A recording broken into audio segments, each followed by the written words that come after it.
আসসালামু আলাইকুম, সবাইকে ওয়েলকাম জানিয়ে আজকে আবার নতুন একটা রেসিপি নিয়ে হাজির হয়ে গেলাম। বন্ধুরা, আজকে আপনাদেরকে একটা ডিফারেন্ট টাইপের তান্দুরি চিকেন রেসিপি করে দেখাবো।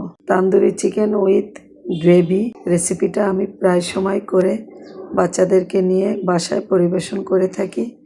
খুবই মজা হয় এই রেসিপিটা, তাই আজকে আপনাদের সাথে শেয়ার করব।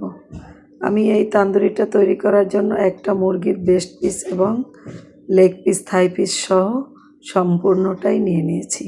ধুয়ে পরিষ্কার করে এখন এগুলোকে একটু এভাবে ডাবিয়ে ডাবিয়ে চিড়ে নিচ্ছি। এতে করে হবে কি, মশলাটা খুব ভালোভাবে মাংসের মধ্যে প্রবেশ করবে এবং প্রত্যেকটা লেয়ার খেতে খুবই মজা হবে। রেস্টুরেন্টের তান্দুরি যখন আমরা খেয়ে থাকি, দেখবেন উপর থেকে পোড়া পোড়া একটা ভাব হয়েছে, কিন্তু যখন ছিঁড়ে খেতে যাই ভিতরে মাংসটা একদম সাদা ফ্যাকাশে হয়ে থাকে। এভাবে আমরা যদি তান্দুরিটা বাসায় তৈরি করি আর এভাবে খুব ভালোভাবে কেচে নেই, একটু ডাবিয়ে ডাবিয়ে, তাহলে দেখবেন যে উপরে এবং ভিতরে সমানভাবে মশলাটা প্রবেশ করবে। এখন আমি মশলাটা তৈরি করে নেব। সেজন্য আমি দিয়ে দিলাম 1 টেবিল চামচ আদা বাটা, 1 টেবিল চামচ রসুন বাটা, 2টা বড় পেঁয়াজের সাথে 4টা কাঁচামরিচ, 1 মুঠো ধনিয়া পাতা ব্লেন্ড করে নিয়েছি, পরিমাণ মতো লবণ, 2 চা চামচের মতো মরিচের গুঁড়া, 1.5 চা চামচ জিরার গুঁড়া, 2 চা চামচ টালা ধনিয়ার গুঁড়া আর 2 চা চামচ চাট মশলা দিয়ে দিলাম। এখন এখানে আমি 1.5 টেবিল চামচ দিলাম তান্দুরি মশলা। এটা আমি বাজার থেকে কিনে নিয়েছি। এই তান্দুরি মশলাটা দিলে কিন্তু এই তান্দুরিটা খেতে একটু বেশি ভালো লাগে। দিয়ে দিলাম 1.5 টেবিল চামচ সয়া সস, 1.5 টেবিল চামচ আমেরিকান গার্ডেন বারবিকিউ সস। এটা আপনাদের কাছে না থাকলে স্কিপ করে দিবেন, তবে আমার কাছে ছিল তাই আমি এখানে দিয়ে দিলাম। 1.5 কাপের একটু বেশি টক দই দিয়ে দিলাম। এখানে আমি উঁচু করে 1 চা চামচ দিয়ে দিলাম কাসুরি মেথি। কাসুরি মেথিটা আমি বাসায় তৈরি করে নিয়েছিলাম, আপনারা এটা বাজারে পাবেন। এটা দিলে কিন্তু এটা অত্যন্ত সুস্বাদু হয় খেতে। এখন এই মশলাটাকে হাত দিয়ে খুব ভালোভাবে একটু মিক্সড করে নেব, যাতে করে মশলাটা একত্রে ভালোভাবে মিক্সড হয়ে যায়। কিছুটা সরিষার তেল দিয়ে দেব। এখানে প্রায় 2 টেবিল চামচের মতো সরিষার তেল আমি এর সাথে অ্যাড করলাম। প্রথমে মশলাটা মিক্সড করে তারপরেই এভাবে তেলটাকে অ্যাড করে দেবেন। এখন আগে থেকে রেডি করা চিকেনটাকে এই মশলার সাথে খুব ভালোভাবে মাংসগুলো ম্যারিনেট করে নিতে হবে। আমি যে ডিপ করে কেঁচাগুলো দিয়েছি, এই কেঁচাগুলোর মধ্যে খুব ভালোভাবে মশলাগুলো যেন প্রবেশ করে, তাই হাত দিয়ে একটু আঙুল দিয়ে ভালোভাবে মশলাগুলোকে ঢুকিয়ে দিতে হবে। তো বন্ধুরা, এখনও যারা লাইক করেননি, লাইক করতে ভুলে গেছেন, প্লিজ একটা লাইক করে দিবেন। আর যারা আমার চ্যানেলটাকে এখনও সাবস্ক্রাইব করেননি, প্লিজ সাবস্ক্রাইব করে দিবেন। তো আমার ম্যারিনেট করা হয়ে গেছে। এখন ঢাকনা দিয়ে আমি 4-5 ঘন্টা এভাবে নর্মাল ফ্রিজে রেখে দেব। নর্মাল ফ্রিজ থেকে বের করে নিয়েছি। এখন 4 টেবিল চামচের মতো কড়াইয়ে তেল দিয়ে, তেলটা গরম হওয়ার পরে 3 পিস মাংস দিয়ে ঢাকনা দিয়ে দিয়েছি। এরপর ঢাকনাটা দিয়ে প্রায় 5 মিনিটের মতো অপেক্ষা করেছি। আমি লো ফ্লেমে মাংসগুলোকে ভেজে নেব। অতিরিক্ত চুলার আঁচ বাড়িয়ে দেওয়া যাবে না। তবে আপনাদেরকে একটা টিপস দেই বন্ধুরা, ব্রেস্টের মাংসগুলো তান্দুরি না করাই ভালো।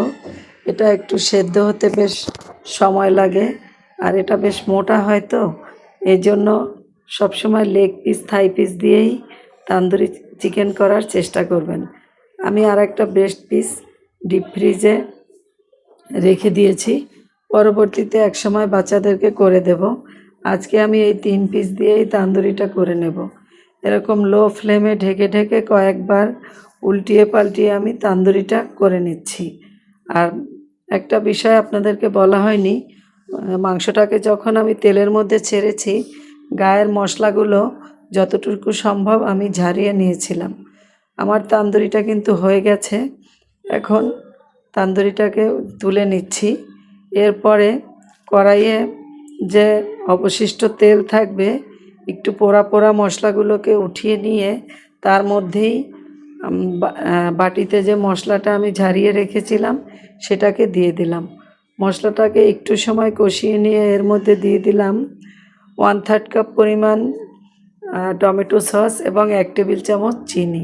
এটাকে দিয়ে একটু ভালোভাবে কড়াইয়ের সাথে লাগা লাগা করে কষিয়ে নেব। সুন্দর একটা স্মেল এ অবস্থায় ছড়িয়েছে। আপনাদেরকে তো বললে বুঝবেন না, এটা অবশ্যই করে দেখবেন, তাহলে কতটা স্বাদ হয় বুঝতে পারবেন।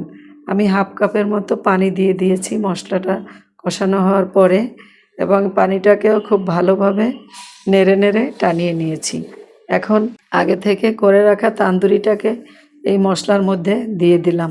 বন্ধুরা, এইভাবে তান্দুরি করে দেখবেন, এটা কিন্তু খেতে খুব জুসি হয় এবং এই মশলাটা অত্যন্ত স্বাদ হয়।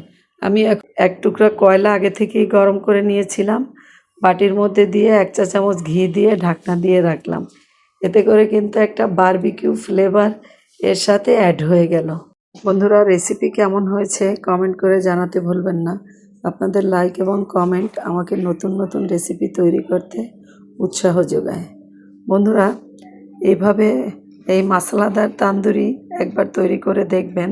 এটা রুটি, পরোটা, নান রুটি, এমনকি বিরিয়ানি, পোলাওর সাথেও খেতে অসাধারণ হয়।